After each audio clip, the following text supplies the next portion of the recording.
Assalamualaikum warahmatullahi wabarakatuh. Selamat datang di channel gua Dian Irdiana di cerita gua guru gua. Gua tuh pengen nyeritain banyak hal dari apa yang pernah gua alami dan gua juga pengen ngasih tahu banyak hal dari apa yang gua pernah alami tersebut gitu. Ngerti nggak?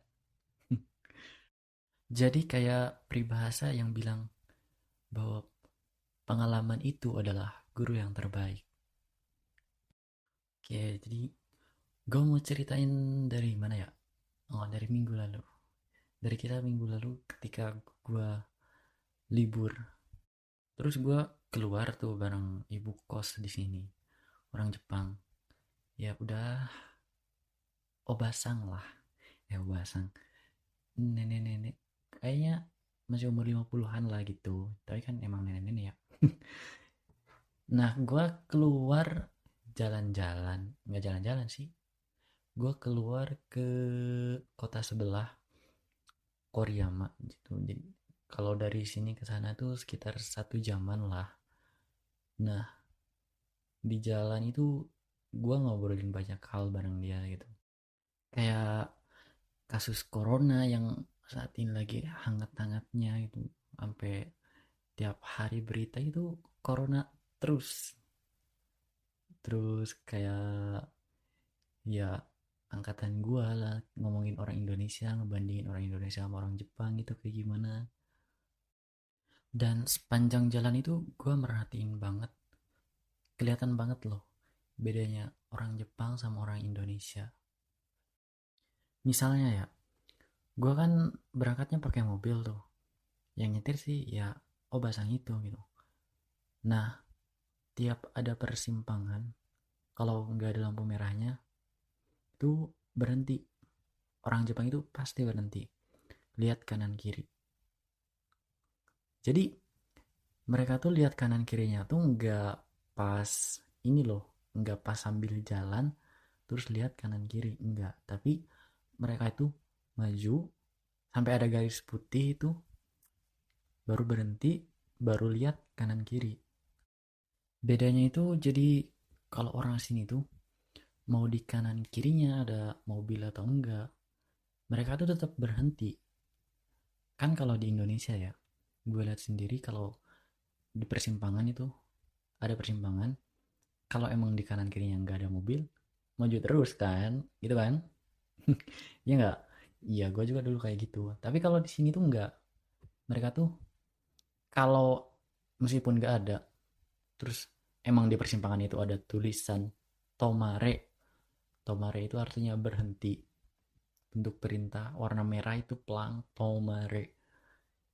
Itu pokoknya berhenti. Mau apa namanya, kanan kirinya kosong kayak atau gimana kayak, kalau ada tulisan kayak gitu itu pasti berhenti. Dan yang nggak mungkin ada di Indonesia itu kalau lagi lewat persimpangan kereta api loh. Ini tuh bener-bener gak, kayaknya nggak bakal ada di Indonesia loh.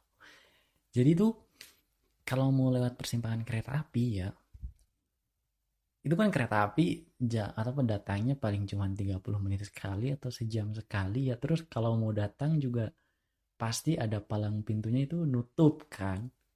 Tapi orang sini tuh ketika mau lewat rel kereta api, itu kan jalan ngelewati rel kereta api gitu. Dia itu ih unik, dia itu pasti berhenti. Orang sini tuh berhenti, lihat kanan kiri juga, lihat keretanya ada atau enggak. Kan udah tahu ya padahal itu ada pelangnya, tapi tetap berhenti meskipun pelangnya enggak nutup. Kan kan kan gimana lah, gak akan ada kan di Indonesia, gak ada kan di Indonesia. Dan kalau di Indonesia itu malah meskipun pelangnya udah nutup tapi keretanya belum datang masih bisa ngelintas, yang ngelintas aja kan. Tapi orang sini itu enggak, mereka itu justru malah ngelihat dulu loh, meskipun keretanya enggak ada tapi tetap ngelihat, mastiin lagi, kak kuning namanya. Gila ya. Sama satu lagi nih yang kayaknya nggak ada di Indonesia, jarang mungkin ya, Ketika di jalan yang sempit, yang cuman bisa masuk satu mobil gitu. Nah, ada dua mobil ketemu dari arah berlawanan. Ini kalau di sini tuh, salah satunya itu pasti ada yang berhenti, ngalah, nyamping lah, buat mempersilahkan apa sih mobil yang ada di depannya lewat duluan gitu loh ke sampingnya. Atau bahkan bahkan dua-duanya berhenti, dua-duanya ngalah tanpa harus diperintah, bro. Itu tuh kayaknya nggak ada di Indonesia ya. Terus yang maju duluan itu juga sopan. Pokoknya siapa yang maju duluan dia itu pasti ya. Dalam dari dalam kaca mobilnya itu kelihatan dia itu OJG. OJG itu membungkuk tapi nggak bungkuk banget loh gitu. Jadi kayak ngucapin oh makasih mas, makasih mbak gitu loh. Gitu ya. Itu kan beda banget ya sama orang kita ya. Sama juga kalau kita mau ke toilet nih. Gue mau ke toilet misalkan toilet umum. Terus ada juga yang mau ke toilet umum. Nah, pokoknya siapa yang mau maju duluan, itu tuh dia tuh kayak, oh makasih mas, gitu loh. Kayak membungkuk dikit buat bilang makasih. Tapi makasihnya itu bukan dengan ucapan ya, bukan lisan, tapi dengan gerakan tubuhnya itu loh. Kan kalau di Sunda nih, ya di Indonesia lah ya, kalau mau lewat itu punten, ya membungkuk gitu dikit kan. Nah, ini juga sama itu. Dan sifat yang kayak gini itu dinamakan Yuzuri Au. Gue inget banget itu pas di Senta yang ngasih tahu Kotoba kosakata ini tuh Saberuna Sensei yang suka bawa pecut itu. Gue inget banget itu. Dan sejak saat itu tuh gue tuh antara percaya atau enggak kalau orang Jepang itu ternyata punya sifat Yuzuri Au atau dalam bahasa Indonesia itu saling mengalah. Ya gue bilang nggak percaya itu bayangin aja lah ya negara gede itu punya sifat saling mengalah. Iya kedengarannya aja itu udah masa sih orang-orang punya sifat kayak gini. Wajar lah ya dari Indonesia yang apa namanya kebanyakan orangnya kayak gitulah, boro-boro mau mengalah, pengennya kan menang terus gitu kalau orang Indonesia. Sama gue juga orang Indonesia, gue sadar diri kok, dan gue juga punya sifat kayak gitu. Tapi pas denger orang Jepang itu budayanya saling mengalah, emang iya, iya emang iya gitu kan awalnya, emang iya. Nah pas terjun langsung ke masyarakatnya ternyata emang bener bro, orang Jepang itu saling mengalah.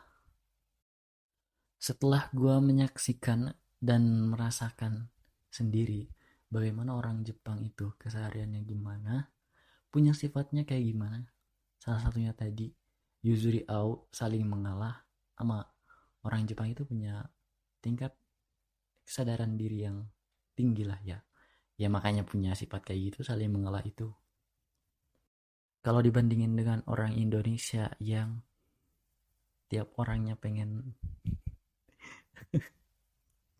aduh, mungkin gak semuanya ya gitulah, nggak semuanya kok, tapi kebanyakan kan orang-orangnya itu pengen ngerasa paling bener gitu.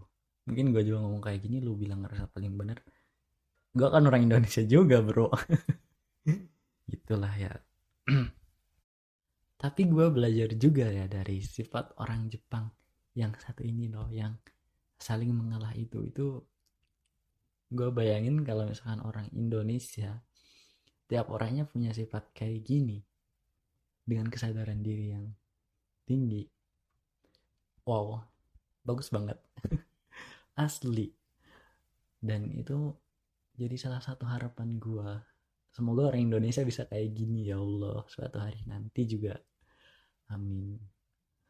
uh, tapi gimana ya, lu pikir bisa nggak orang Indonesia kayak gini? Kalau gue pribadi sih bisa, yakin orang Indonesia tuh bisa. Gimana gimana ya, Nanti dah gue ajarin. Nanti gue kasih tahu di pembahasan gue selanjutnya lah. Untuk sekarang cukup sampai di sini dulu aja lah ya. Makasih karena udah makasih udah dengerin apa sih bacotan gue yang ini.